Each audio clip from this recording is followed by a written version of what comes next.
بیان ہونے جا رہا ہے۔ میں جو ہے جونپور کی سرزمین سے تشریف لائے ہوئے خطیب حضرت مولانا وسیم احمد صاحب شیروانی تشریف رکھتے ہیں۔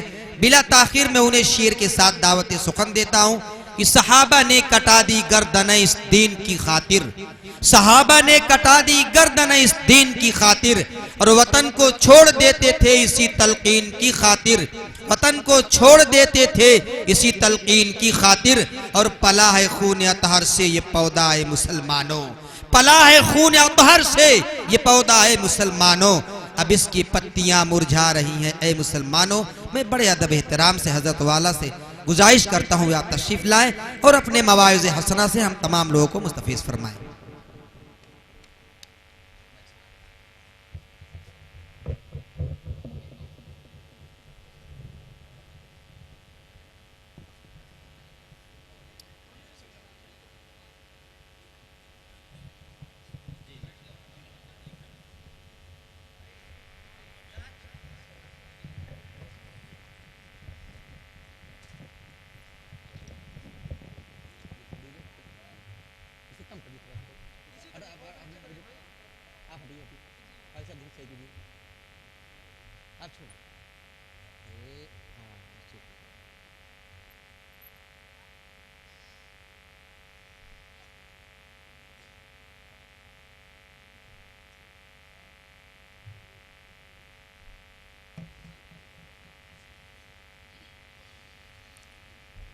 السلام علیکم ورحمۃ اللہ وبرکاتہ۔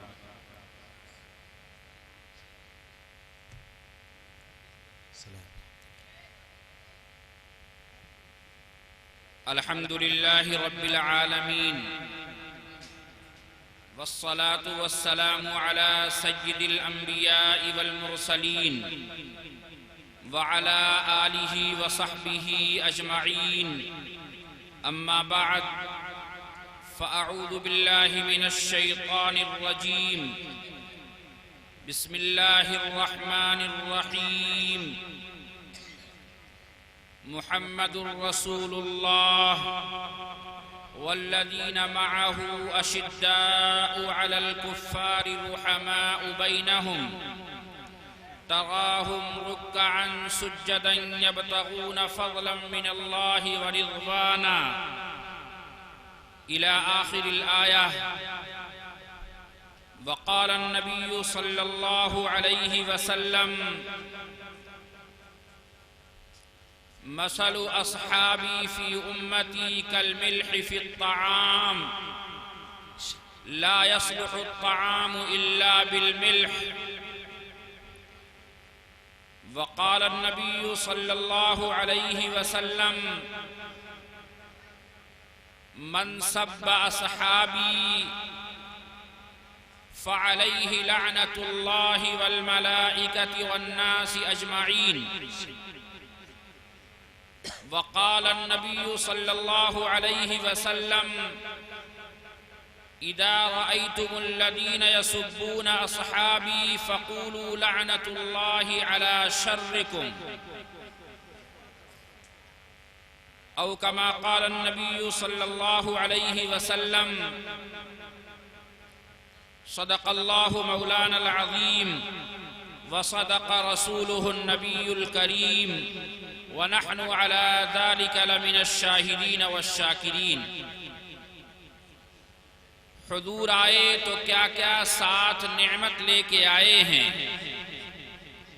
حضور آئے تو کیا کیا ساتھ نعمت لے کے آئے ہیں، اخوت، علم و حکمت، آدمیت لے کے آئے ہیں۔ کوئی صدیق سے پوچھے صداقت کن سے حاصل کی، کوئی صدیق سے پوچھے صداقت کن سے حاصل کی، عمر فاروق ہیں شاہد، وہ عدالت لے کے آئے ہیں۔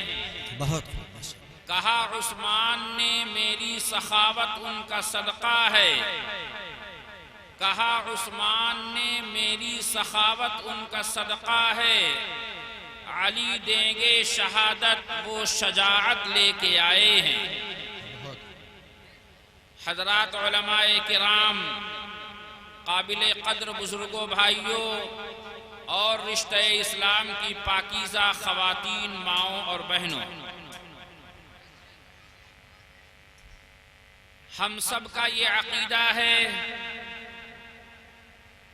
کہ اس روئے زمین پر انبیاء کرام علیہم السلام کی جماعت کے بعد سب سے زیادہ مقدس، پاکیزہ اور باعظمت جماعت صحابہ ہے۔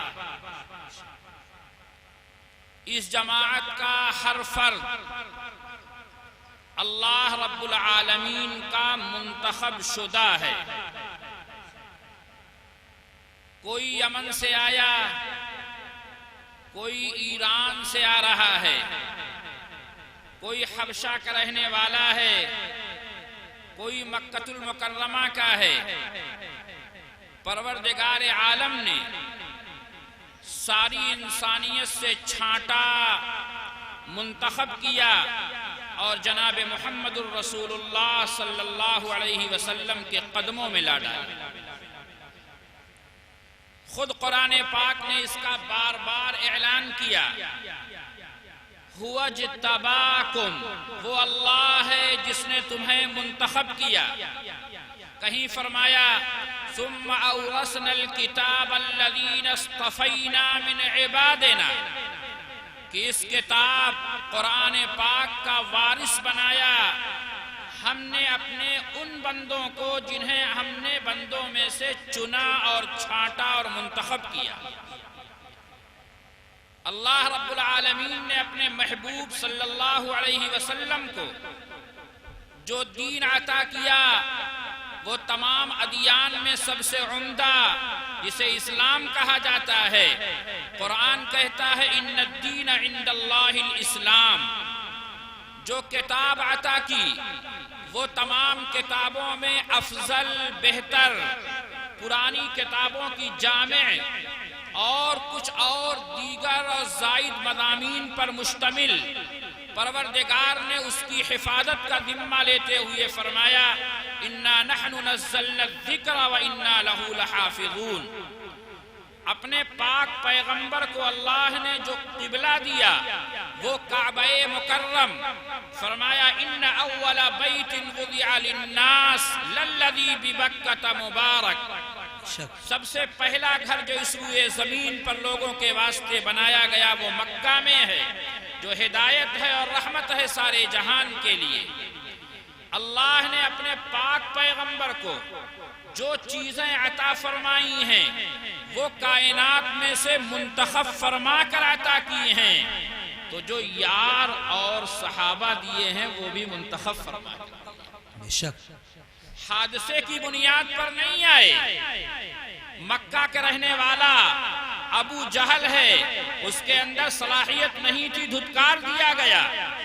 اللہ کے پیغمبر کے گھرانے کے ابو لہب ہیں، صلاحیت نہیں تھی، دھتکار دیا گیا، مگر عظمت، بزرگی، اللہ کے پیغمبر کی صحبت کی صلاحیت تھی۔ حضرت بلال حبشی رضی اللہ تعالیٰ عنہ کے اندر تو اللہ نے حبشہ سے مدینہ بلوا لیا، سبحان اللہ، اللہ نے حبشہ سے مکہ بلوا لیا۔ یہ اللہ کی عطا ہے، اللہ کا انتخاب ہے۔ یہی وجہ ہے کہ صحابہ کرام رضوان اللہ علیہم اجمعین کے سلسلے میں اللہ رب العالمین جتنے حساس ہیں اور عظمت صحابہ کی حفاظت پروردگار عالم نے جس اہتمام کے ساتھ قرآن پاک اور اپنے نبی کی زبان سے بیان فرمائی ہے، اتنا اہتمام کسی اور چیز کا نہیں کیا گیا۔ آپ قرآن اٹھا کر دیکھیے، صحابہ کرام کی عظمت پر جہاں آنچ آئی، اللہ رب العالمین نے آسمان کی بلندیوں سے اس کا جواب دیا، اور حضور پاک علیہ السلام نے بعد میں آنے والوں کو مخاطب کرتے ہوئے ارشاد فرمایا اللہ اللہ، اللہ سے ڈرتے رہنا، اللہ سے ڈرتے رہنا۔ یہ جملہ اللہ اللہ کا انتہائی خطرناک انداز بتا رہا ہے۔ ہم اپنے دوست کے ساتھ چل رہے ہیں، سامنے سانپ دکھائی دیا تو کوئی یہ نہیں کہتا کہ تیرے آگے سانپ ہے، بلکہ سانپ سانپ کہہ کر اسے ڈرایا جاتا ہے۔ سانپ سانپ یعنی ہوشیار ہو جاؤ، سانپ سے اپنے کو بچاؤ، تمہارے آگے سانپ ہے، یہ نہیں کہا جاتا، سانپ سانپ یہ بولا جاتا ہے۔ یہی انداز اللہ کے پیغمبر اختیار کر رہے ہیں، اللہ اللہ۔ اس کا ترجمہ پوچھئے علماء سے تو ترجمہ ہوگا اللہ سے ڈرتے رہنا، اللہ سے ڈرتے رہنا۔ فی اصحابی، میرے صحابہ کے بارے میں، میرے بعد، فی اصحابی من بعدی، میرے بعد۔ اے اللہ کے پیغمبر، آپ کے زمانے میں ہم آپ کے صحابہ کے بارے میں اللہ سے نہ ڈریں، آپ نے بعد کی قید کیوں لگایا؟ یہ ایک سوال پیدا ہوا۔ اللہ رب العالمین نے جب تک اللہ کے نبی دنیا میں موجود تھے، اگر عظمت صحابہ پر ٹھیس پہنچائی گئی، صحابہ کی عظمت کو چوٹ لگائی گئی، تو جبریل امین کو بھیج کر عظمت صحابہ کی حفاظت فرمائی ہے۔ لیکن اللہ کے پیغمبر کے بعد چونکہ جبریل اب وحی لے کر نہیں آئیں گے، اس لیے اللہ کے پیغمبر کہہ رہے ہیں میرے بعد اللہ سے ڈرتے ہیں، اور اگر میں موجود ہوں، میرے صحابہ کے اوپر کیچڑ اٹھا لو گے تو اللہ رب العالمین تمہارا خود جواب دیں گے۔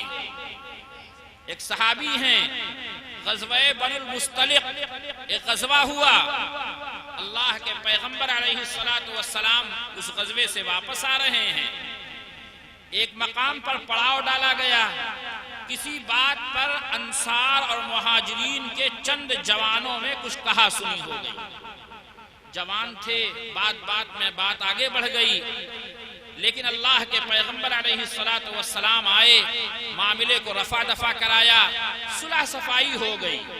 لیکن مجمع میں اور گاؤں میں، جماعت میں جو شریر آدمی ہوتا ہے وہ اس طرح کے مواقع کا فائدہ اٹھاتا ہے۔ تو اس غزوے میں بھی چند منافقین آئے ہوئے تھے، کیونکہ انہیں اس بات کا یقین تھا کہ اللہ کے پیغمبر کو اس غزوے میں فتح ملے گی، کیونکہ وحی الہی کے ذریعے یہ خبر دی جا چکی تھی۔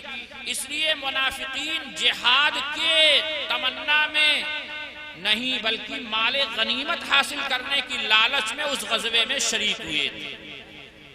لیکن جب یہ واقعہ پیش آیا تو منافقوں کا سردار عبداللہ ابن ابی ابن سلول، جسے رئیس المنافقین کہا جاتا ہے، اپنے چند لوگوں کے درمیان بیٹھ کر کہنے لگا، اچھا جنہیں کھلا پلا کر تم نے طاقت دی اور قوت دی، جو لوگ اپنے علاقوں سے نکال دیے گئے تھے تمہارے پاس آئے، تم نے ٹھکانہ دیا، آج وہی لوگ تم سے لڑنے کو آمادہ ہو گئے۔ اس کا مطلب تو یہ ہوا کہ جس کی بلی اسی کو میاؤں، لہذا اس نے اپنے لوگوں کے درمیان، چند لوگ بیٹھے ہوئے ہیں، ان سے یہ کہنے لگا کہ چلو مدینہ پہنچ کر ہم میں جو عزت والے ہیں وہ ذلیل لوگوں کو باہر کر دیں گے۔ عزت والا اپنے آپ کو کہا، مدینہ والوں کو کہا، اور ذلیل اللہ کے پیغمبر ان کے ساتھ آنے والوں کو کہا۔ یہ بات تو وہ یہ سمجھ رہا تھا کہ میرے احباب بیٹھے ہیں، وہیں ایک 10 سے 12 سال کا بچہ زید ابن ارقم رضی اللہ تعالی عنہ کھیل رہے ہیں، لیکن صحابہ کرام کے بچے بھی ہمارے اور آپ کے جو بڑے ہیں ان سے کہیں زیادہ اللہ کے پیغمبر کے سلسلے میں حساس تھے۔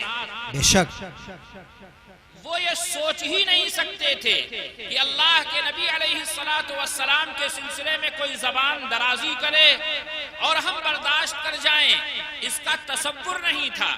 حضرت زید رضی اللہ تعالیٰ عنہ کہنے لگے، او چچا آپ یہ کیا بول رہے ہیں؟ میں اللہ کے پیغمبر کے پاس جا رہا ہوں، کہ انہوں نے آپ کو ذلیل کہا ہے.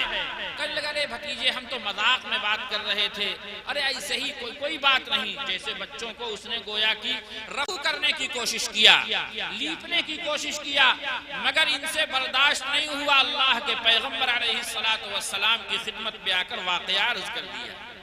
حضور پاک علیہ الصلوۃ والسلام نے تحقیق کرائی تو منافق تو جھوٹ بولتا ہی ہے.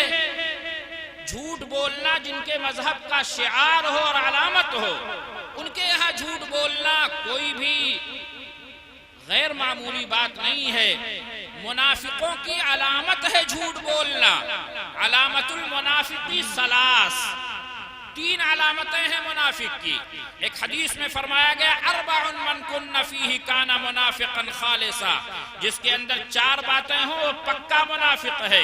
دونوں روایتوں میں جو پہلی علامت ذکر کی گئی وہ ہے جھوٹ بولنا. جھوٹ بولنا مذہب کا شعار اور مذہب کی علامت بھی بن گئی. تو ہم تو یہ کہتے ہیں کہ منافق جھوٹ بولتا ہے. تو ان لوگوں نے کہا اللہ کے پیغمبر ایسی کوئی بات نہیں تھی, یہ بچہ ہے بات سمجھ نہیں پایا. اور بھی لوگوں نے کہا یا رسول اللہ مسئلے کو درگزر کیجئے, یہ قوم کا سردار ہے, یعنی عبداللہ ابن ابی ابن سلول یہ سردار تھا, اور ایک بچہ ہے, اس کی بات کو درکنار کیا جائے. سردار ہے, اس سے بات پرس نہ کی جائے. لیکن یہ بات پورے مجمع میں پھیل گئی. صحابہ کرام رضوان اللہ علیہم اجمعین پر اس کا غیر معمولی اثر ہوا. سب لوگ متاثر ہوئے. اللہ کے پیغمبر علیہ الصلوۃ والسلام بھی آگے بڑھ رہے ہیں. سب لوگ حضرت زید سے کہہ رہے ہیں اے بھتیجے تو نے کیا کر دیا, قوم کے سردار کو بدنام کر دیا, تجھے ایسی بات نہیں کہنی چاہیے تھی. حضرت زید رضی اللہ تعالیٰ عنہ ابھی 12 سال کے آس پاس عمر ہے, اندر سے شرمندہ بھی ہیں, اور یہ واقعہ تو ہوا ہے, اس لیے اللہ رب العالمین سے دعا بھی کر رہے ہیں. دعا کون کر رہا ہے؟ اللہ کے پیغمبر کا صحابی کر رہا ہے, چاہے وہ بچہ ہی کیوں نہ ہو. عرش الہی ہل گیا اور اللہ رب العالمین نے یہ قافلہ ابھی آگے بھی نہیں بڑھنے پایا تھا کہ پوری سورہ منافقون نازل فرمائی. اے اللہ کے پیغمبر, ہم الذین یقولون لا تنفقوا علی من عند رسول اللہ حتی ينفضوا وَلِلَّهِ خَزَائِنُ السَّمَاوَاتِ وَالْأَرْضِ وَلَكِنَّ الْمُنَافِقِينَ لَا يَفْقَهُونَ. اے اللہ کے نبی, یہ ہیں وہ لوگ جنہوں نے کہا ہے یہ بات کہ چلو ان کے اوپر ہم خرچہ نہیں کریں گے, انہیں کھلائیں گے پلائیں گے نہیں, تاکہ یہ مدینہ چھوڑ کر بھاگنے پر مجبور ہو جائیں. انہوں نے ہی یہ بات کہی ہے یقولون لئن رجعنا الى المدینہ لیخرجن الاعز منها الاذل. انہوں نے کہا ہے یہ بات کہ مدینہ جب ہم لوٹ کر پہنچیں گے تو عزت والے ذلیلوں کو باہر کریں گے. اب تو قرآن پاک کی آیت اتر گئی, صرف اتنی ہی نہیں پوری سورہ منافقون اتر گئی. اے اللہ کے پیغمبر, اللہ گواہی دیتا ہے کہ یہ سب جھوٹے. اب کیا ہوا؟ اب تو اللہ کی گواہی آ گئی.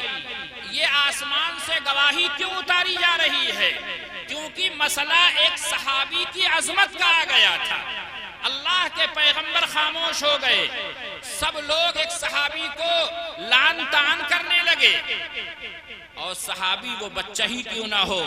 اللہ رب العالمین کی نگاہ میں خدائے پاک کی قسم ان کے بعد آنے والے سارے انسانوں سے زیادہ اہم رتبہ رکھتا ہے. بعد کے سارے انسانوں کو ایک طرف لگا دیں آپ, ایک صحابی کا مقابلہ وہ بچہ ہی کیوں نہ ہو بعد میں آنے والے نہیں کر سکتے. مدح صحابہ زندہ باد, مدح صحابہ زندہ باد, خطام صحابہ باغاؤ زندہ باد. میرے بھائیوں اور بزرگوں, اللہ کے پیغمبر علیہ الصلوۃ والسلام نے, تمام صحابہ نے ان سب لوگوں کی حقیقت جو اللہ کے پیغمبر اور صحابہ کے دشمن تھے جان لیا. اسی طرح آپ سب جانتے ہیں حضرت عائشہ صدیقہ رضی اللہ تعالی عنہا پر منافقوں نے زبان درازی کیا, الزام لگایا, پورے مدینہ میں کوہرام مچا. حضرت عائشہ رو رہی ہیں، ان کے ابا رو رہے ہیں، اماں رو رہی ہیں، اللہ کے پیغمبر گھر تشریف لے آئے، حضرت سیدنا صدیق اکبر کے گھرانے میں یہ پاک باز لوگوں کی جماعت بیٹھی ہے، اللہ کے نبی علیہ السلام کہہ رہے ہیں عائشہ اگر تجھ سے غلطی ہو گئی ہے تو اللہ سے توبہ کر لے، اور اگر نہیں ہوئی ہے تو وہ بھی بتا۔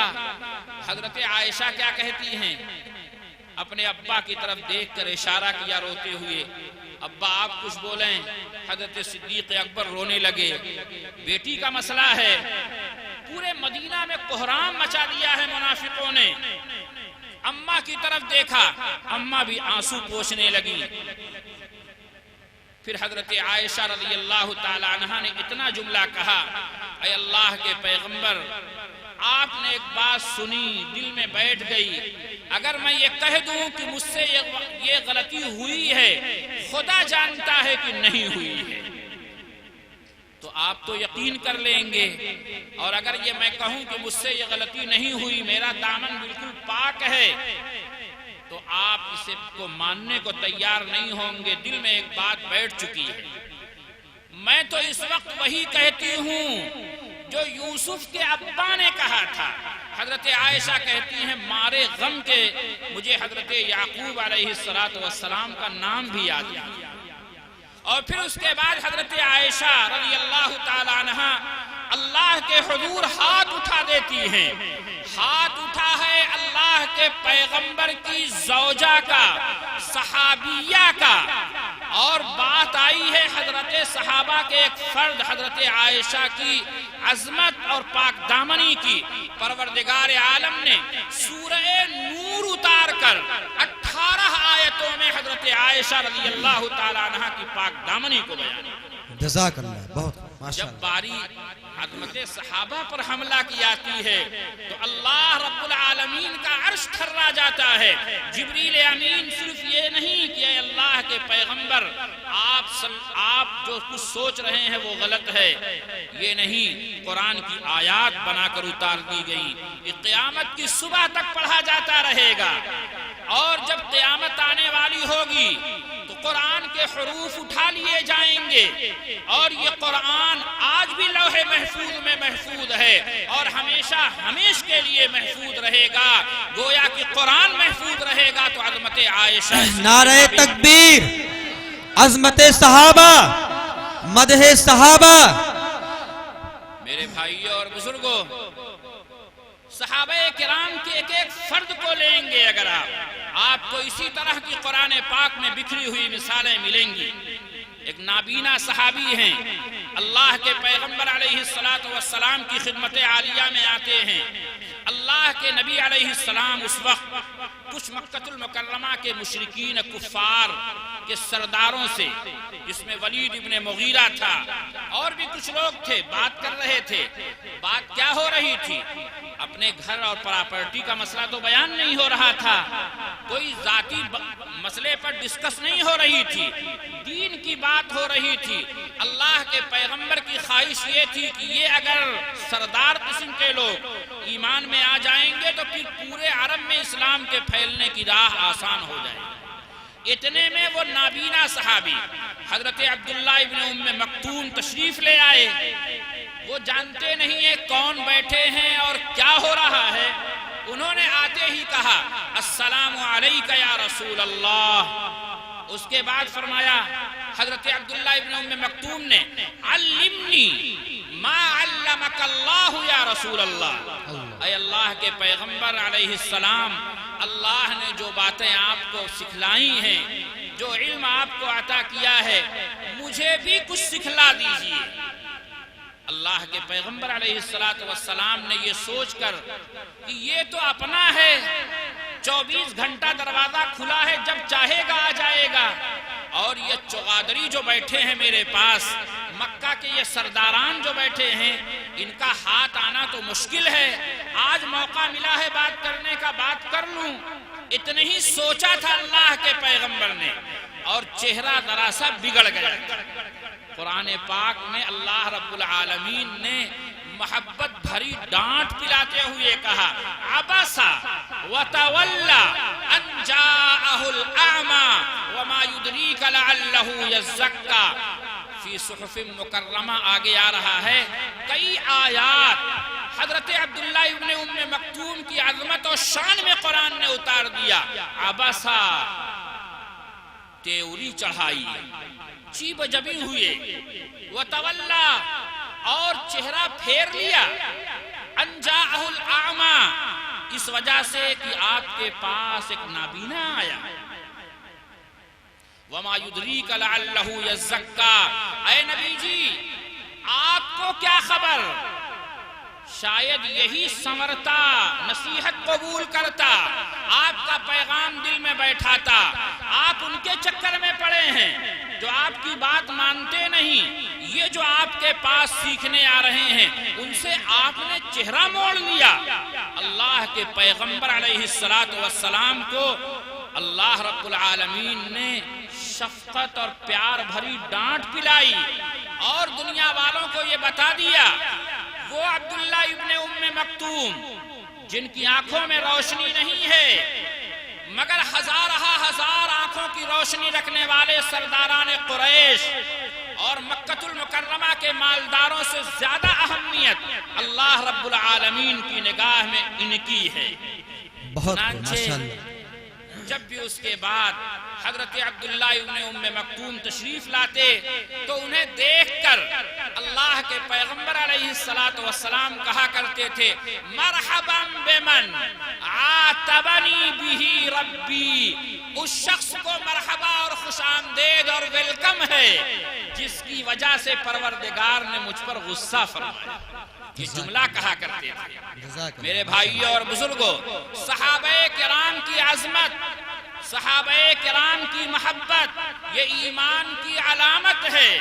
صحابہ کرام سے بغض, صحابہ کرام سے نفرت, صحابہ کرام سے دشمنی یہ نفاق کی, کفر کی دلیل ہے. یہ مسئلہ اہل سنت والجماعت کا متفقہ مسئلہ ہے.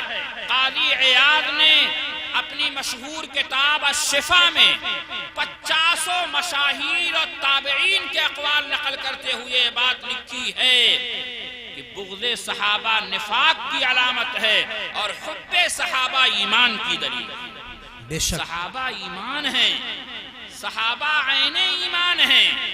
اور ایسا کیوں نہ ہو, یہ جو صحابہ ہیں یہ اللہ کے پیغمبر علیہ السلام کے عکس جمیل ہیں. صحابہ سارے کے سارے اللہ کے پیغمبر کے اندر جو اوصاف تھے اگر ایک جگہ جمع کریں گے تو محمد الرسول اللہ نام دیا جائے گا, اور اگر انہیں بکھیر دیں گے تو بکھرے ہوئے اوصاف کو حضرات صحابہ کہا جائے گا. بہت گویا کہ ایک جگہ اوصاف جمع کریں گے آفتاب نبوت بنے گا, نبوت کا چاند بنے گا, چاند کو مختلف جگہوں میں بکھیریں گے صحابہ بن جائیں گے. اللہ کے پیغمبر اگر صداقت لے کر آئے ہیں تو صدیق اکبر کو دیکھا جائے. اللہ کے نبی اگر عدالت کا پیغام لے کر آئے ہیں تو عمر فاروق کی عدالت ملاحظہ کی جائے. اللہ کے نبی باحیا تھے تو عثمان باحیا کو دیکھا جائے. اللہ کے نبی اگر شجاع اور بہادر تھے تو حضرت علی کرم اللہ وجہ کی شجاعت کا دنیا آج بھی اقرار اور اعتراف کرتی ہے. بے شک میرے بھائیوں, اللہ کے نبی علیہ السلام کو اس جماعت کے ایک ایک فرد پر کامل اور مکمل اعتماد تھا. یہی وجہ ہے کہ اللہ کے پیغمبر دنیا سے جا رہے ہیں اور آپ سب لوگ جانتے ہیں کہ اس دنیا میں آنے اور اس دنیا سے جانے کا اختیار کسی کے پاس نہیں ہے. لائی حیات آئے لے چلی قضا چلی. اپنی خوشی سے کوئی آتا نہیں ہے اور اپنی خوشی سے کوئی جاتا نہیں ہے. لیکن اس کائنات میں ایک ہستی ایسی بھی ہے جس کے پاس موت پوچھ کر آئی. بے شک حضرت جبریل امین حاضر خدمت ہوئے، اے اللہ کے پیغمبر، یہ موت کا فرشتہ ہے، آپ کی خدمت اقدس میں آیا ہے، اللہ رب العالمین کی طرف سے ہمیں آرڈر ملا ہے، میرے محبوب سے مجھے ملاقات کی تمنا ہے، اگر میرا محبوب دنیا سے آنا چاہے تو اسے لے آؤ، اور اگر ابھی کچھ دن اور رہنا چاہے تو پھر لوٹ آنا خالی ہاتھ، زبردستی لانے کا اختیار نہیں ہے۔ اللہ کے پیغمبر علیہ السلام اللہ اگر ملاقات کی تمنا رکھتے ہیں تو اللہ کے پیغمبر کو بھی اپنے رب سے ملاقات کی تمنا ہے، سبحان اللہ۔ اور یہ تمنا ہی تو تھی کہ رات میں پوری رات مصلی پر کھڑے ہو کر اللہ کا قرآن پڑھا جا رہا ہے، یہ اللہ کی محبت ہی تو تھی۔ طائف میں پتھر کھا کر خون سے جوتے بھر گئے، پھر بھی کہہ رہے ہیں اے اللہ اگر تو راضی و خوش ہے تو مجھے کسی چیز کی پرواہ نہیں، یہ تو محبت ہی تھی۔ اللہ کے نبی نے فرمایا مجھے بھی اپنے رب سے ملاقات کی تمنا ہے، تشریف لے جا رہے ہیں۔ قرآن پاک ابھی دو دفتیوں کے درمیان نہیں آیا، یہ جو قرآن آپ کے پاس رکھا ہوا ہے مسجدوں میں یا گھروں میں، الحمدللہ رب العالمین سے من الجنت والناس تک پوری ترتیب کے ساتھ یہ قرآن پایا جا رہا ہے۔ اللہ کے پیغمبر دنیا سے چلے گئے، قرآن اس طرح نہیں موجود تھا، کہیں 2-4 آیتیں، کسی کے پاس 2-4 پارے، کچھ لوگ حافظ قرآن ہیں اس ترتیب کے ساتھ، لیکن قرآن سینوں میں ہے، دفتیوں میں قرآن نہیں ہے۔ لیکن آپ دنیا سے چلے گئے، اے اللہ کے پیغمبر آپ جا کہاں رہے ہیں؟ یہ قرآن تو آپ کے مذہب کی بنیادی کتاب ہے، یہ قرآن اگر دنیا میں مرتب نہیں ہوا تو آپ کا مذہب مرتب کیسے ہوگا؟ آپ اس کی ترتیب تو کرا لیجئے، اسے جمع تو کرا دیجئے، پھر آپ دنیا سے جائیے۔ چھوڑے چلے گئے، کیوں؟ اس لیے کہ 23 سالہ محنت کو جس جماعت پر آپ نے انجام دیا تھا، اور 23 سال کی انتھک محنت کے ذریعے جو جماعت حضور پاک علیہ السلام نے تیار فرمائی تھی، اس جماعت کی امانت داری، اس جماعت کی عدالت، اس جماعت کے تقوی، اس جماعت کی طہارت، اس جماعت کے ایمان، اس جماعت کے اخلاص، اس جماعت کی للہیت، اس جماعت کی اللہ کے ساتھ وفاداری پر جناب محمد الرسول اللہ صلی اللہ علیہ وسلم کو کامل اعتماد تھا۔ بہت خوب، ماشاءاللہ۔ میرے بھائیوں اور بزرگوں، قرآن آج دنیا کے پاس موجود ہے، یہ قرآن جمع کر کے دنیا کو صحابہ کرام رضوان اللہ علیہم اجمعین نے دیا ہے۔ لہذا اللہ کے پیغمبر اور امت کے درمیان جو جماعت واسطہ ہے، اس جماعت کو جماعت صحابہ کہا جاتا ہے۔ اور آپ سب لوگ جانتے ہیں درمیان کا رابطہ اور واسطہ جتنا مضبوط ہوتا ہے بات میں اتنا زیادہ وزن ہوتا ہے۔ آپ شادی بیاہ کے موقع پر محلے کے کسی آدمی سے کہلوا دیجئے رشتہ دار کے یہاں کہ فلاں کے یہاں شادی ہے، فلاں تاریخ میں آ جائیے گا، رشتہ دار ناراض ہو جائے گا۔ ادھر ادھر سے کہلوا دیا میں تھوڑی جاؤں گا، خود جاتا ہے، اپنے خاص کو بھیجتا ہے۔ اللہ کے پیغمبر نے امت کو جو قرآن دیا، ان کے ذریعے نہیں دیا ہے، اس جماعت کے ذریعے دیا ہے جس جماعت کے تقوی اور ایمان اور اخلاص پر اللہ کے نبی کو اور اللہ کو کامل اعتماد ہے۔ نعرہ تکبیر، عظمت قرآن، عظمت قرآن، مذہب اسلام۔ میرے بھائیوں اور بزرگوں، اللہ کے نبی علیہ السلام نے فرمایا میرے بعد میرے صحابہ کو ہدف ملامت نہ بنانا، تنقید کا نشتر ان کے اوپر نہ چلانا۔ کیوں؟ پیارے آقا کہتے ہیں جو صحابہ سے محبت کرے گا وہ مجھ سے محبت کی وجہ سے ان سے محبت کرے گا، جو صحابہ سے دشمنی کرے گا وہ مجھ سے دشمنی کی وجہ سے صحابہ سے دشمنی کرے گا۔ اور پھر آپ نے فرمایا جو مجھ سے دشمنی کرے گا وہ اللہ سے دشمنی کرتا ہے، اور جو اللہ سے دشمنی کرتا ہے اور اللہ کو تکلیف دیتا ہے اللہ عن قریب اس کی پکڑ فرمائے۔ صحابہ کرام رضوان اللہ علیہم اجمعین اللہ کے نبی علیہ السلام کی تیار کی ہوئی جماعت ہے۔ اب کوئی یہ کہنے لگے نہیں صاحب، جب تک اللہ کے نبی دنیا میں رہے تب تک تو ٹھیک رہے، بعد میں ان میں گڑبڑی آئی۔ تو میں آپ سے یہ سوال کرتا ہوں، قرآن اللہ کے پیغمبر کے زمانے کے لیے تھا یا قیامت تک انسانیت کے لیے ہے؟ اور قرآن کا پیغام قیامت تک آنے والے انسانوں کے لیے ہے۔ دنیا مٹ جائے گی، قرآن نہیں مٹے گا۔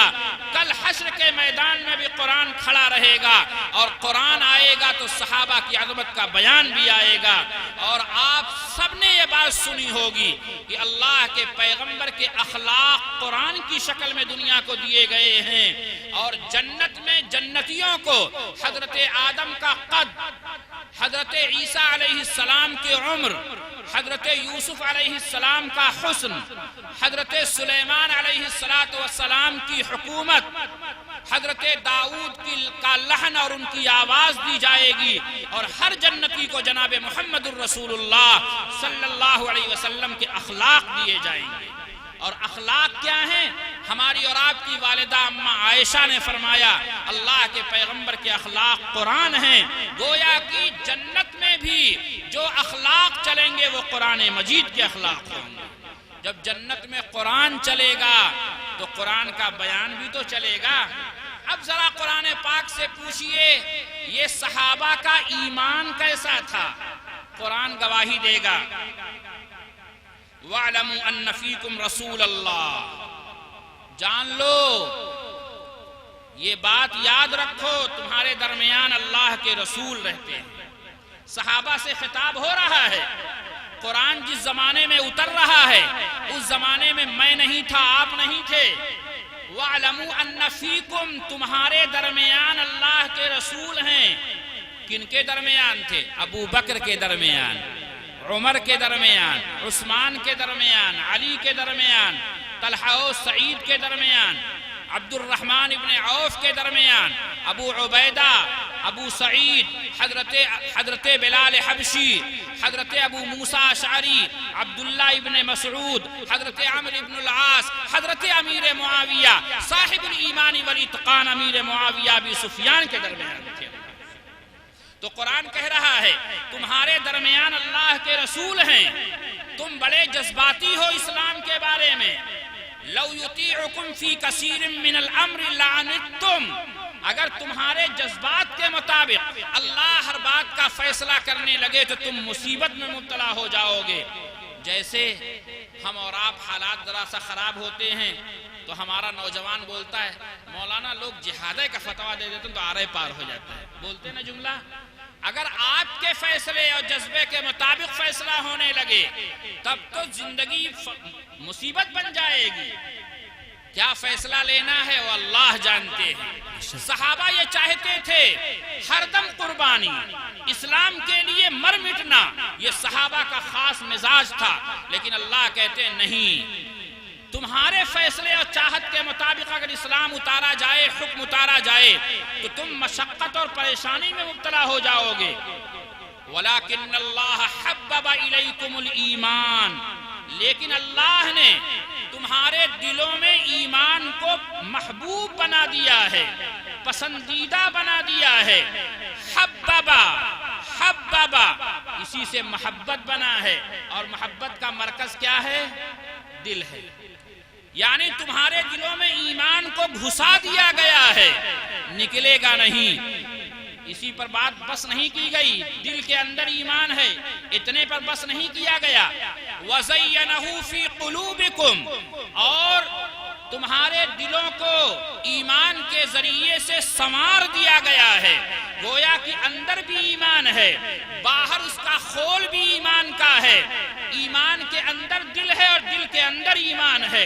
وَلَكِنَّ اللَّهَ حَبَّبَ إِلَيْكُمُ الْإِيمَانَ وَزَيَّنَهُ فِي قُلُوبِكُمْ، اور کفر کو، نافرمانی کو، کبیرہ گناہ ہوں یا صغیرہ گناہ ہوں، زبان والے گناہ ہوں یا عمل والے گناہ ہوں، ان کے بارے میں قرآن کیا کہتا ہے؟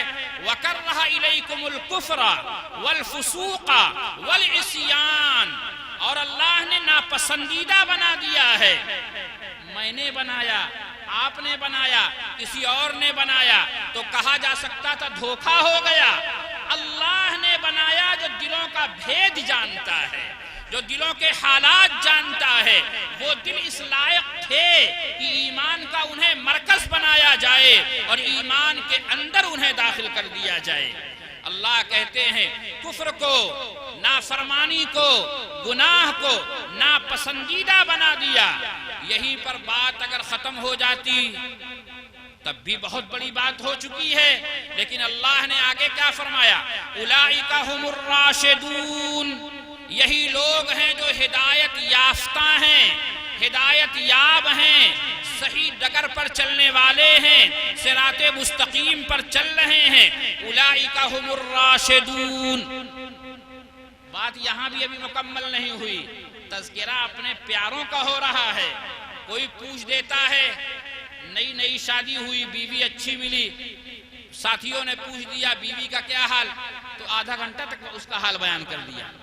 جس سے پیار ہوتا ہے، محبت ہوتی ہے، اس کا تذکرہ اچھا لگتا ہے۔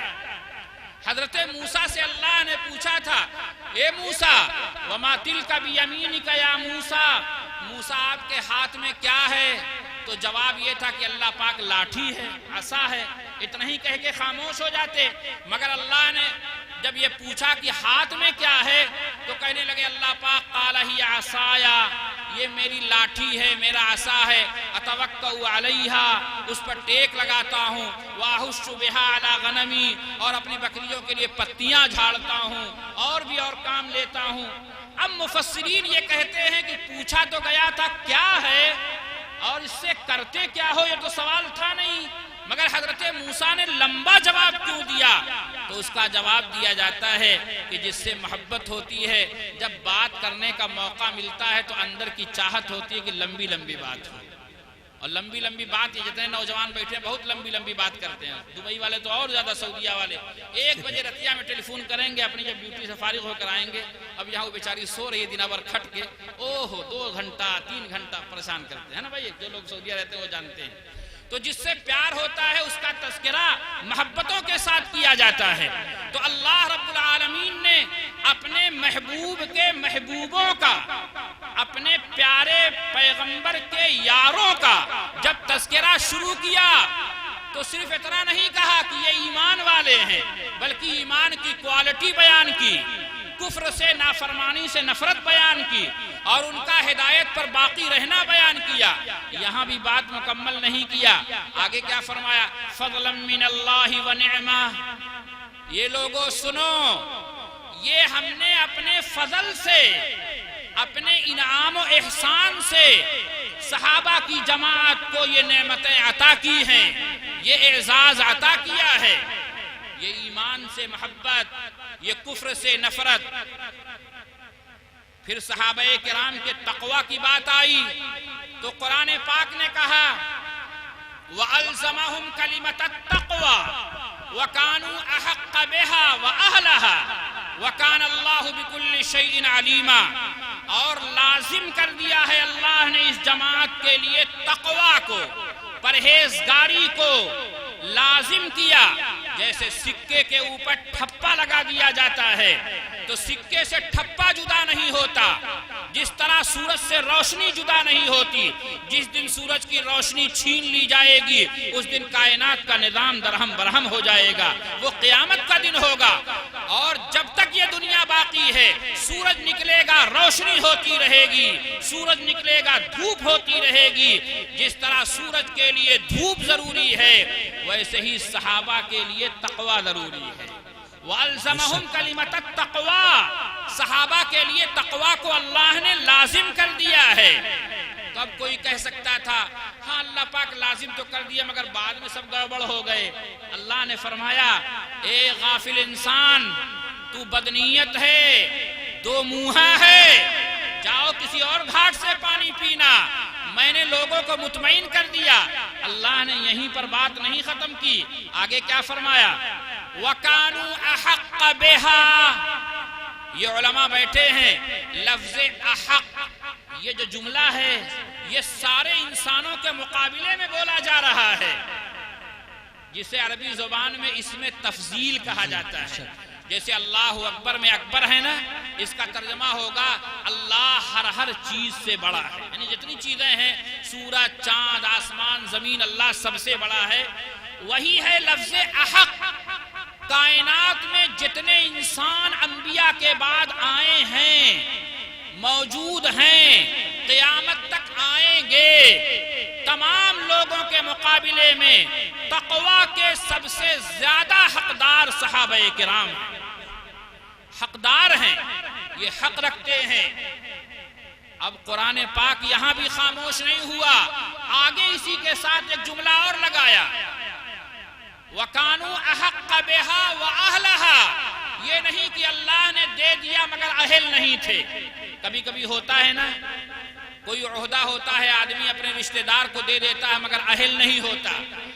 تو دنیا میں آنے والے بعد میں کوئی تن کا گورا من کا کالا یہ نہ کہنے لگے، صاحب یہ اس کے حقدار نہیں تھے، یہ اس کے اہل نہیں تھے، اللہ نے بس دے دیا. اللہ نے فرمایا نہیں، وَكَانُوا أَحَقَّ بِهَا وَأَهْلَهَا. یہ اس کے حقدار بھی ہیں اور اس کے اہل بھی ہیں، مستحق بھی ہیں کہ تقوی انہی کو دیا جائے. اللہ تو ہمیں تو جانتا ہوں نا، آپ بھی جانتے ہیں کہ اللہ رب العالمین دلوں کا بھید جانتے ہیں.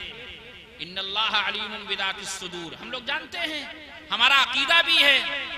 ہم یہ کہتے ہیں کہ تم جو آج ظاہر کرو اللہ اسے بھی جانتا ہے، جسے چھپاؤ اللہ اسے بھی جانتا ہے. اللہ یہی نہیں، کالے پہاڑ کے اندر اندھیری رات میں کالی چونٹی چلتی ہے تو اللہ اس کے پیروں کی آہٹ کو دیکھتا اور سنتا بھی ہے، جانتا بھی ہے. ہم یہ جانتے ہیں، یقین رکھتے ہیں. مگر کچھ لوگ دنیا میں ایسے بھی آ سکتے تھے جو یہ کہتے نہیں اللہ پاک بھی بھولا جاتے ہیں، بھول جاتے ہیں نا، بدا عقیدہ ہے کہ بدا، اللہ سے بھی بھول چوک ہو جاتی ہے، نعوذ باللہ. آپ کہیں گے صاحب یہ کیا بات؟ جی ہاں، اس طرح کا عقیدہ ہے دنیا والوں کے پاس. بعض لوگ ہیں اس طرح کے لوگ جو یہ عقیدہ رکھتے ہیں اللہ سے بھی بھول ہوتی ہے. تو اللہ نے اس طرح کے لوگوں کے اس نظریے کو کنڈم کرنے کے لیے فرمایا، میں نے اپنے پیغمبر کے صحابہ کو تقوی دیا اور یہ تقوی کے حقدار ہیں، تقوی کے مستحق اور اہل ہیں. اور یہ بات میں اس لیے کہہ رہا ہوں اور انہیں تقوی اس لیے دے رہا ہوں، وَكَانَ اللَّهُ بِكُلِّ شَيْءٍ عَلِيمًا. اللہ ہر چیز کو جانتا ہے، اللہ اسے بھی جانتا ہے. میرے بھائیوں اور میرے بزرگوں، صحابہ کرام وہ جماعت ہے کہ اسی جماعت نے اللہ کے پیغمبر کی زندگی کے ایک ایک سنت دنیا والوں کو دیا ہے. وحی کیسے اتری؟ آپ امام بخاری کی بخاری اٹھائیں گے، حضرت عائشہ بیان کریں گے. اور اگر حضرت عائشہ رضی اللہ تعالی عنہ یہ غیر معتبر ہو جائیں تو پھر غار حرا کا جو واقعہ آپ سنتے ہیں پورا واقعہ غیر معتبر ہو جائے گا. امام بخاری حدیث لا رہے ہیں، انما الاعمال بالنیات، حضرت عمر ابن خطاب بیان کر رہے ہیں. حدیث جبریل لا رہے ہیں، عمر ابن خطاب بیان کر رہے ہیں. نماز کی فضیلت، اہمیت اور اس پر اجر و ثواب کا ذکر ہو رہا ہے. حضرت ابو ہریرہ بیان کر رہے ہیں اسلام کی بنیاد 5 چیزوں پر ہے. حضرت عبداللہ ابن عمر بیان کر رہے ہیں. تو ساری احادیث، ساری سنتیں، قرآن کی ایک ایک آیتیں دنیا کو صحابہ نے دیا ہے. اگر صحابہ کرام کی عظمت کو آپ پامال کر دیں گے اور صحابہ کو غیر معتبر بنا دیں گے تو پھر نہ دنیا کے پاس قرآن باقی رہے گا نہ سنت باقی رہے گا. یہی وجہ ہے کہ اللہ پاک نے اپنے نبی کی عظمت جتنی قرآن پاک میں بیان کی ہے اس سے کہیں زیادہ حضرات صحابہ کرام کا مقام بیان کیا. میں آپ سوچئے گا نہیں کہ ارے بس آپ یہ کیا بات کہہ دیا. اس کی وجہ یہ ہے کہ شاگردوں کی تعریف حقیقت میں استاذ کا کمال ہوتا ہے، شاگرد کی تعریف حقیقت میں استاد کی تعریف ہوتی ہے۔ صحابہ کرام کی تعریف، صحابہ کی عظمت، یہ در حقیقت نبی پاک صلی اللہ علیہ وسلم کا کمال نبوت ہے۔ صحابہ کرام کو اللہ رب العالمین نے اپنے پیغمبر کی رسالت کے لیے بطور دلیل پیش کیا ہے۔ یہ آپ کے جلسے کا عنوان کیا ہے؟ سیرت النبی و مدح صحابہ، دونوں ملا کے ہے نا، کیونکہ سیرت النبی یہ مدح صحابہ کے بغیر ہو ہی نہیں سکتی۔ اللہ کے پیغمبر علیہ السلام نے نبوت کا اعلان کیا، 13 سال مکے میں رہے، مکے میں کیا کیا حالات ہوئے یہ کون بیان کرے گا؟ صحابہ بیان کریں گے۔ آپ ہجرت کی طرف ہجرت کرنے کے لیے تشریف لے جا رہے ہیں، ظاہر بات ہے جب سوار کا ذکر ہوگا تو سواری کا تذکرہ آئے گا یا نہیں آئے گا؟ اللہ کے پیغمبر کی ہجرت بیان ہوگی تو صدیق اکبر سوار ہیں، سواری ہیں۔ اگر اللہ کے پیغمبر سوار ہیں تو سواری صدیق اکبر کا ذکر بھی آئے گا۔ سبحان تو اللہ۔ سیرت النبی اور مدح صحابہ دونوں کو الگ نہیں کیا جا سکتا۔ چنانچہ قرآن پاک میں آپ ذرا اندازہ کیجئے، اللہ رب العالمین نے ایک دو نہیں کئی موقع ایسے ہیں جہاں اللہ کے پیغمبر اور صحابہ کا ذکر ایک ساتھ کیا۔ کیسے؟ محمد الرسول اللہ، محمد صلی اللہ علیہ وسلم اللہ کے رسول ہیں، بس اتنے ہی پر بات مکمل کر دی۔ گویا کہ یہ دعویٰ ہوا، اور ہر دعویٰ کے لیے دلیل چاہیے۔ دلیل کیا دی جا رہی ہے؟ والذین معه اشداء علی الکفار رحماء بینہم تراہم رکعا سجدا یبتغون فضلا من اللہ ورضوانا۔ دلیل میں صحابہ کو پیش کیا جا رہا ہے، اے دنیا کے لوگوں، میرے اس پیغمبر کی رسالت کو اگر تم سمجھنا چاہتے ہو تو میرے پیغمبر کے شاگردوں کو دیکھ لینا، انہیں دیکھ کر تمہیں یقین ہو جائے گا کہ میرا محبوب میرا پیغمبر اور نبی ہے۔ اللہ کے پیغمبر کے صحابہ کو پیش کیا گیا۔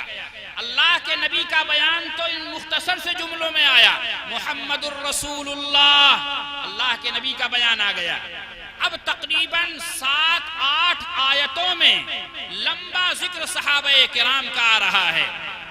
ان کے راتوں کا ذکر، ان کی محبتوں کا تذکرہ، ان کی آپس میں رحم دلی کا تذکرہ، ان کی عبادتوں کا ذکر، ان کے اخلاص کا بیان، یہ کل بیان کیا جا رہا ہے۔ کیوں؟ اللہ کے پیغمبر کی رسالت کا انکار کرنے کی گنجائش تو دنیا کے پاس نہیں ہوگی۔ کوئی اللہ کے نبی کا انکار کرے گا تو دنیا کا چاہے مسلمان کتنا ہی بے نمازی کیوں نہ ہو، اللہ کے پیغمبر کی عظمت پر آنچ آئے گی تو وہ برداشت نہیں کرے گا۔ لیکن صحابہ کرام کا مسئلہ ایسا تھا کہ وہ بہکا سکتا تھا، تو اللہ رب العالمین نے صحابہ کا تفصیلی ذکر کیا۔ اے نبی جی، آپ کے ساتھ جو لوگ ہیں وہ آپس میں رحم دل ہیں، کفر کے مقابلے میں کافروں پر سخت ہیں۔ گویا کہ اسلام اور پیغمبر اسلام کے سلسلے میں کوئی سمجھوتا کرنے والے صحابہ نہیں ہیں۔ ایک صحابی ہیں، اللہ کے پیغمبر علیہ السلام کسی بات پر ناراض ہو گئے، حضرت ابی بن کعب، بہت مشہور واقعہ ہے۔ روم کے بادشاہ نے ان کے پاس خط لکھا، تمہارے صاحب اور ساتھی تم پر غصہ ہیں، تم سے ناراض ہیں، تم ہمارے پاس چلے آؤ، اعزاز کریں گے۔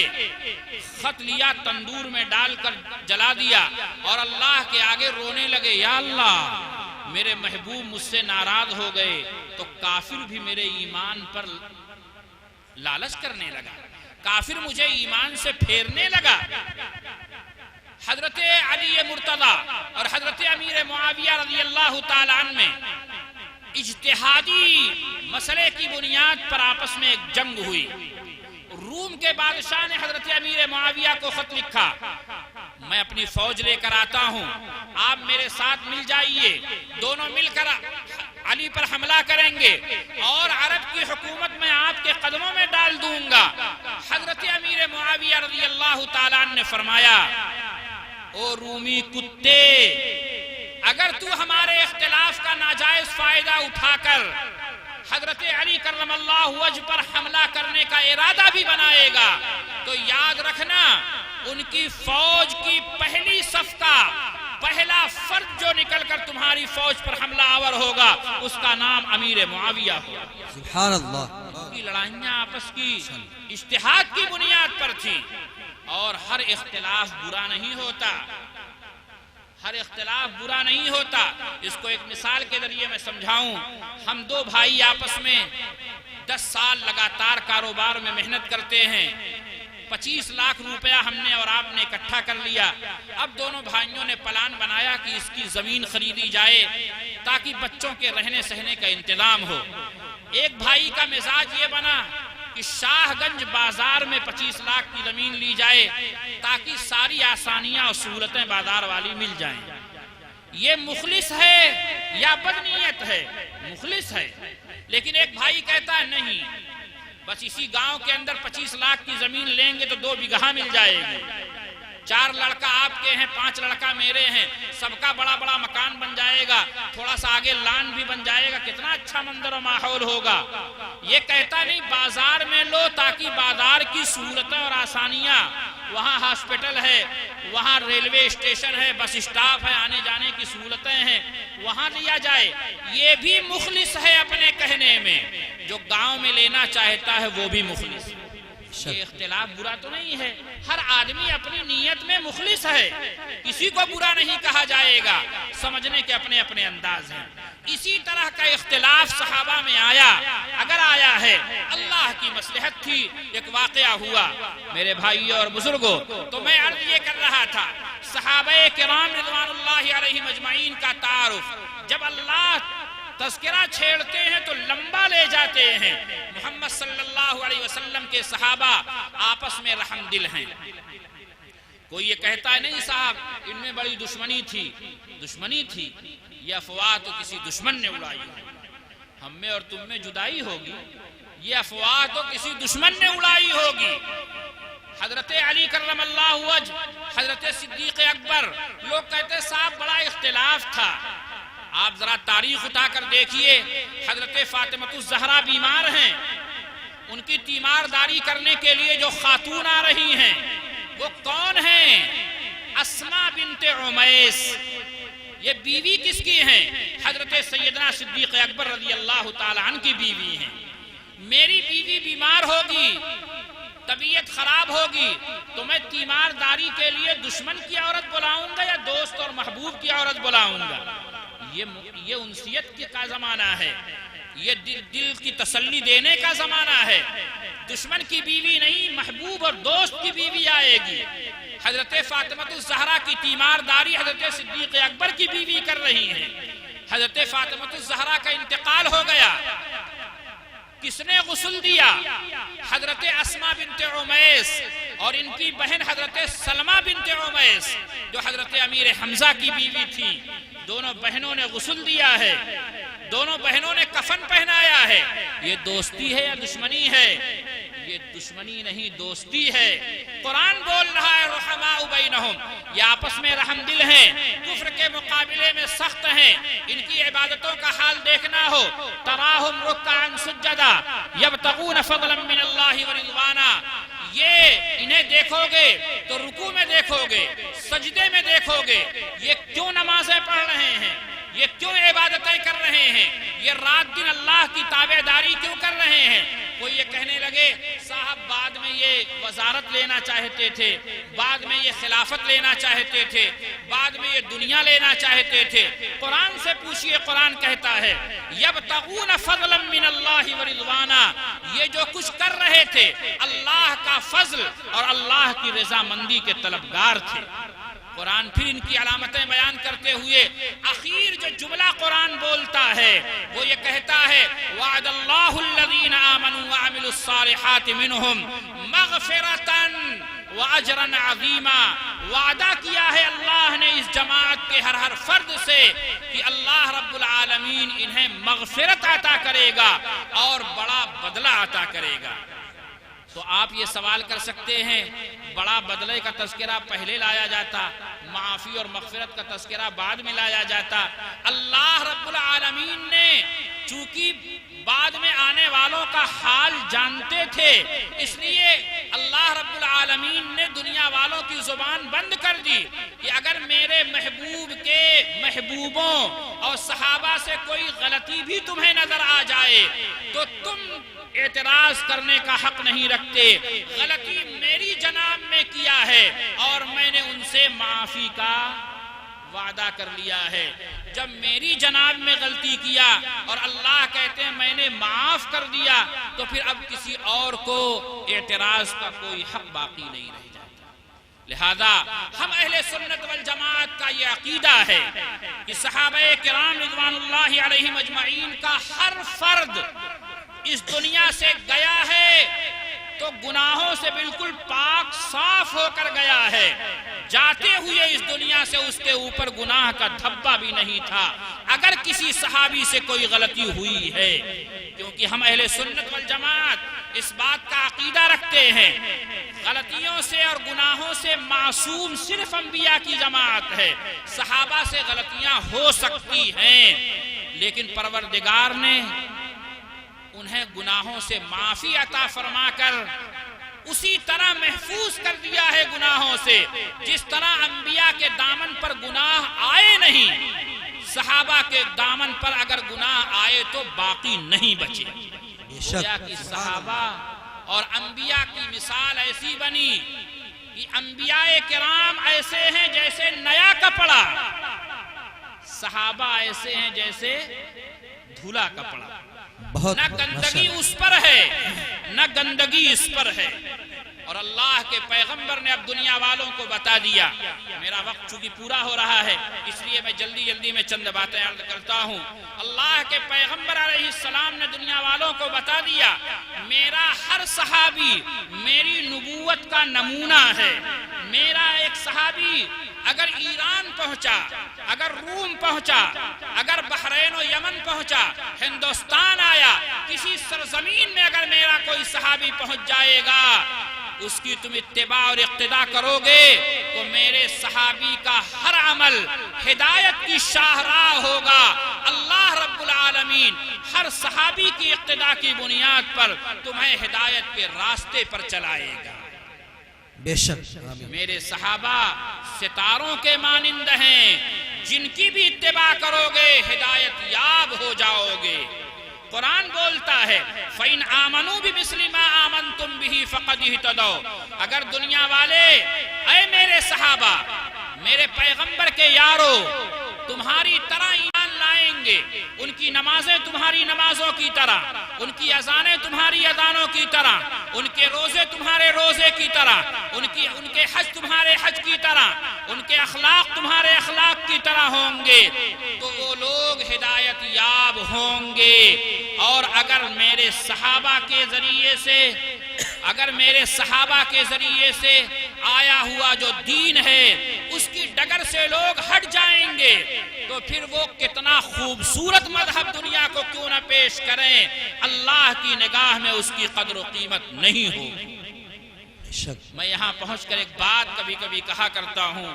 اللہ کے پیغمبر علیہ السلام نے فرمایا میرے صحابہ آسمان کے ستاروں کی طرح ہیں.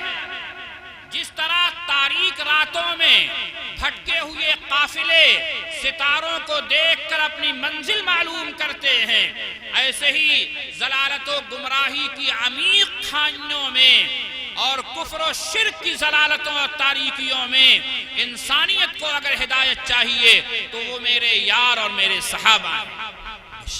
اللہ کے نبی ہم اگر آپ اللہ کے پیغمبر کے پاس پہنچیں، آنکھیں بند کریں اور روضہ اطہر پر حاضری دیں اور کہیں اے اللہ کے پیغمبر مجھے لکھنؤ جانا ہے تو میں زمین پر گڑے ہوئے پتھر بھی دیکھ کر لکھنؤ کی طرف بڑھتا ہوں. 225 کلومیٹر 100 کلومیٹر دیکھتے ہوئے بڑھا جاتا ہے. کہیں بورڈ لگا ہوتا ہے یہاں سے آپ راستہ کاٹ دیجئے بڑا گاؤں چلے جائیں گے. یہاں سے آپ کو بورڈ پر تیر کا نشان بنا ہوا ملے گا کہ یہاں سے سلطان پور کٹ جائیے. ملتا ہے نہیں ملتا؟ تو زمین کی چیزیں راستہ دکھا رہی ہیں اور ہم زمین پر رہنے والے اے اللہ کے پیغمبر آپ نے ان سے کیوں نہیں تشبیہ دیا کہ جس طرح راستے کے گڑے ہوئے پتھر تمہیں منزل کا پتہ بتا بتاتے ہیں ویسے ہی میرے صحابہ تمہیں ہدایت کا پتہ بتائیں گے۔ اللہ کے پیغمبر یہ کیوں نہیں آپ نے کہا؟ تو میں یہ جواب دوں گا، میرے آقا علیہ السلام دیکھیے گنبد خضرا سے جواب دیں گے، او دنیا والو، زمین کے پتھروں پر تمہارا ہاتھ پہنچ جاتا ہے، سلطان پور کی تم ماترا اور مٹا دو گے، اسے سلطان پور بنا دو گے، دیدار گنج کی پائی مٹا دو گے، دادا گنج بنا دو گے، زمین کی چیزوں پر تمہارا ہاتھ پہنچ جاتا ہے۔ اس لیے میں نے اپنے صحابہ کی تشبیہ زمین کی چیزوں سے نہیں دیا۔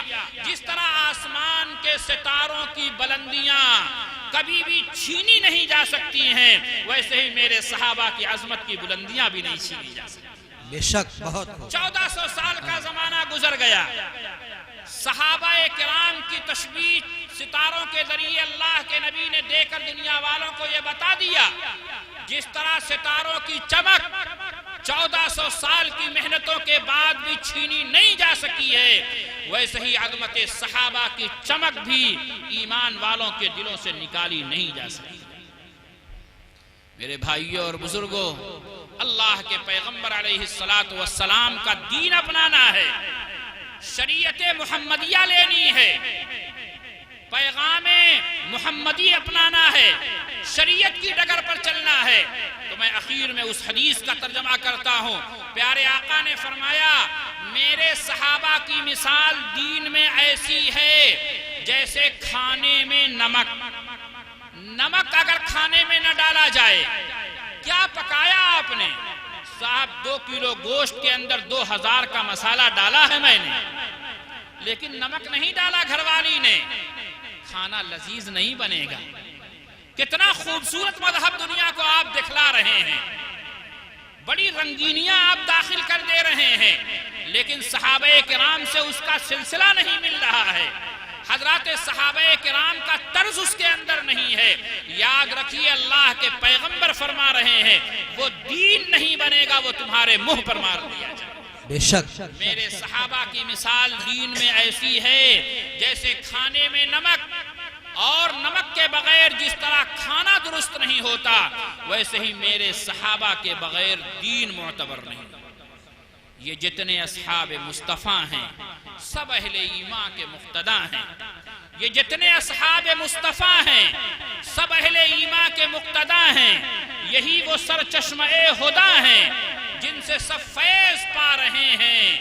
بہت دکھا دے کوئی جمال ایسا، بتا دے کوئی مثال ایسی، دکھا دے کوئی جمال ایسا، بتا دے کوئی مثال ایسی، ہزاروں کروٹ جہاں نے بدلی، ہزاروں فرما روا رہے ہیں۔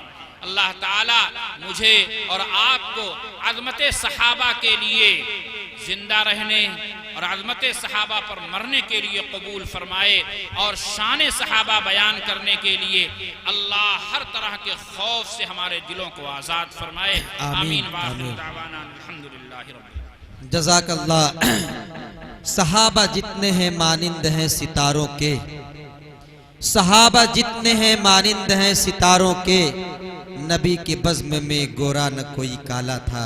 اور دوستو، محمد کے طریقے سے قدم جو بھی اٹھائے گا، محمد کے طریقے سے قدم جو بھی ہٹائے گا، کبھی رستہ نہ پائے گا، کبھی منزل نہ پائے گا۔ بڑے اچھے انداز میں حضرت مولانا وسیم احمد صاحب دامت برکاتہ العالیہ آپ کے سامنے خطاب فرما رہے تھے۔ میں آپ کو دیکھ رہا تھا اور آپ کے حالات کو دیکھ رہا تھا، بڑی دل جمعی کے ساتھ آپ دوستو حضرت کے خطاب کو سماعت فرما رہے تھے۔